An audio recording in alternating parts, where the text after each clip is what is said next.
was last week you became the news. Yeah, You did. Committed news. I believe that's the terminology. You committed an act of news. Yeah, I didn't. I thought it was against Labour policy. To commit news. Yes. It's never been against Jess Phillips' policy, I don't think.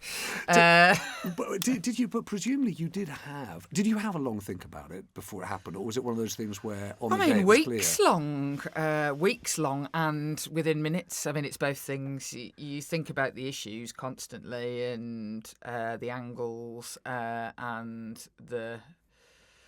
You try everything you can to not be put in that position and to talk to people and to move the dial and to change things.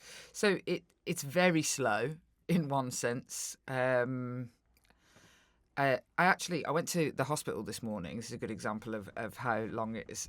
I went to the hospital this morning because I've broken my ankle. I have an old injury. And I did it 4 weeks ago. But I only started to feel the pain this morning because I just didn't have time to feel pain in the last 4 weeks. I didn't have or the adrenaline. I didn't have the bandwidth. So there's been a lot of work going on and consideration and lots of sort of push and pull. And then really, ultimately, you decide in the second that you step through the lobby. That's what you do. I mean... So exactly what happened was there was the vote. And in deciding to vote for a ceasefire, you knew that you were going to be resigning as a minister on the front bench. Yes, that's correct. And so we don't know each other well enough to ask this question. You can ask me anything. Anyway. I'm a massive oversharer. Okay, so one of the things that I find so difficult about this is the extent to which we talk about it in terms of our politics, knowing that we have next to no impact on what's actually going to happen in Gaza, in Israel. Yeah. And so how do you weigh the fact that as the minister or shadow minister on domestic abuse and safeguarding, you really do have an impact, Jess. You really do make a difference. Mm-hmm. And this, even though it's a point of principle, it actually doesn't make a difference to what's happening in the Middle East. I don't think that I made a difference because I had a job title in the position as the shadow minister for domestic abuse and safeguarding. I think I made a difference because I know what I'm talking about and have been campaigning on it I made as much of a difference when Jeremy Corbyn was the leader. It was me that made the difference. But won't you make a difference by shaping potentially the next government? I can still do that. There's absolutely no reason why you can't still do that. I mean, the idea that you can only work with the people who are on your front bench is something that should be, it's not true. So if you think of, for example, the chairs of the select committees who are not on the Labour front bench, so Dame Diana Johnson, who literally nobody has done more to get the infected blood inquiry into the state that it is in now, where anybody might be getting any compensation, where there is a massive inquiry. She didn't do that by virtue of anything other than her ability to campaign for the people that she meets along the way. And the idea that the Labour Party wouldn't take its lead on what their policy should be on that from her, the expert, it's not very grown up, would it be, to be like, oh, you're not in our gang, so we're not going to listen to you even though you know what you're talking about. And that's not what the Labour Party is like, thankfully. And what about those people, Jess, who say, look, of course you want a ceasefire. Everyone wants a ceasefire. Mm-hmm. But if you ask for a ceasefire or press for a ceasefire before the hostages have come back, before in some form or other Hamas has been meaningfully disabled, in effect you're saying Israel doesn't have a right to defend itself. Well, that's people's own analysis. I think that Israel does have a right to defend itself. I don't see how the siege of Gaza has made any difference to the hostages. Have any been released in the time? I think 2 have been released. So currently, the hostage situation, which, of course, in voting last week, we voted for the release of the hostages. It wasn't just for a ceasefire. Is currently Israel's action helping those hostages? I mean, that's the exam question. And at the moment, the answer is no for today. And then for tomorrow and the next 10 years, do I think that the current military action that is ongoing will make the blindest bit of difference to making Israel more secure in the future? I actually think that in Israel defending itself for the future, this is also not right. A ceasefire is also the right thing to do. And what about people on the other side of it, Jess, who say, actually, not only what you did is right, but what you pointed to is something more troubling inside the Labour Party and in Keir Starmer's leadership of the Labour Party, which is either listening too much to Tony Blair or getting yourself in a position which is too focused on winning and not enough on the principle of how Labour would govern? Look, I think that Keir Starmer has a different exam question to answer to the one that I have to answer as the Member of Parliament for Birmingham Yardley, and to pretend otherwise. And the idea that this creates some sort of ructious split within the Labour Party that harms the ability for us to win an election only happens if that's what it becomes, and that isn't what it is. This is a feeling of hearts and minds differing slightly. That's it. And I can see it from Keir Starmer's perspective, and he can see it from mine. Do you think that's right? Do you think that it is differences of opinion on admittedly a very fraught subject, or is it, someone described to me over the weekend as what could be a wrecking ball for not just Starmer's Labour Party but for the European left, much more divisive and problematic than perhaps Jess describes? I mean, I think Jess is right to say at the moment that's not how I see it. And I think there are obviously some people who feel very, very deeply about this, and some of them are in Jess Phillips' constituency, and that is probably one of the kind of critical factors in her decision last week, and some of her colleagues who also resigned.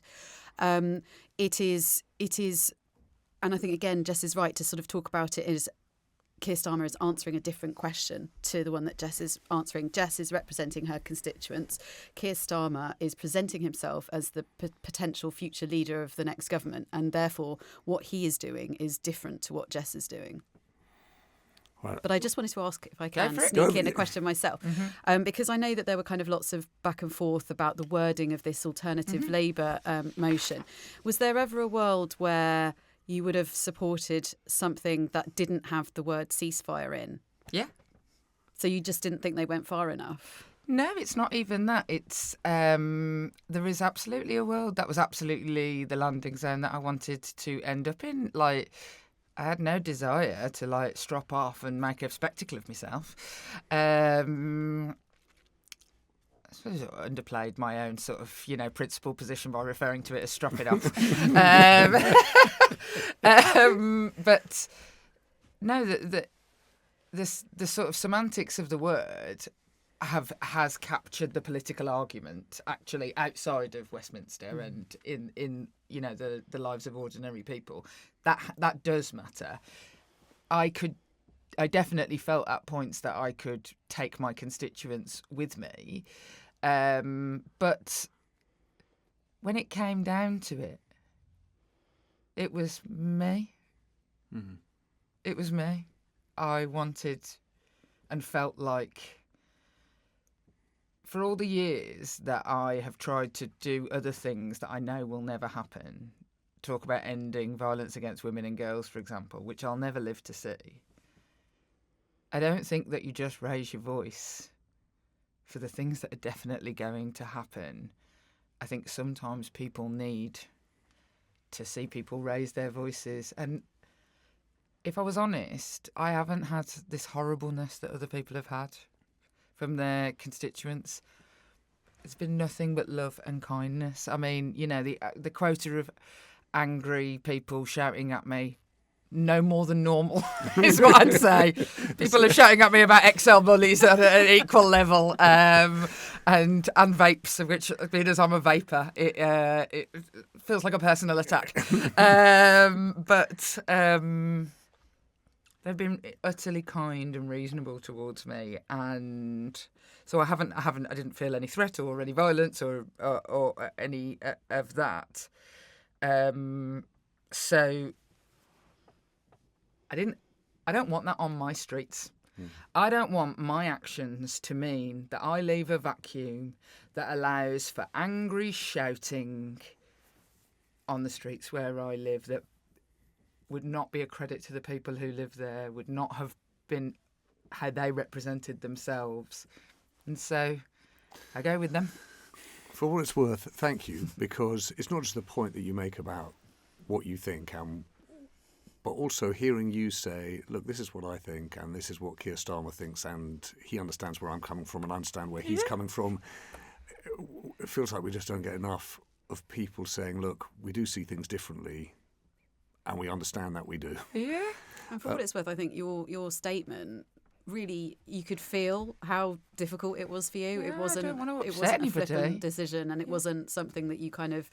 I don't feel like it was a decision that you'd already made, and were just biding your time. I'd made it and unmade it like 25 times at that point. So Monday morning when I arrive off the train, I'd made one decision, and then it changed about 30 times because like as you should expect of your elected representatives, that they wrestle with such difficult things. But I have to say, one thing I really hated since it happened is a sort of a certain amount of beatification of myself, which I'm going to enjoy for a minute while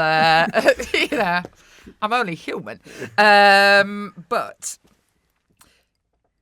if what you are expecting from your elected representatives is a piece of action that took me literally less than 30 seconds, aim higher.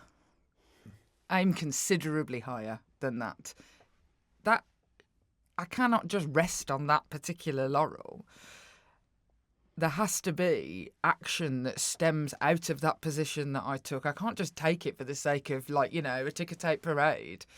So it has to be about now working with the people who I represent to take action that will actually help both the people in Gaza and the peace in Israel.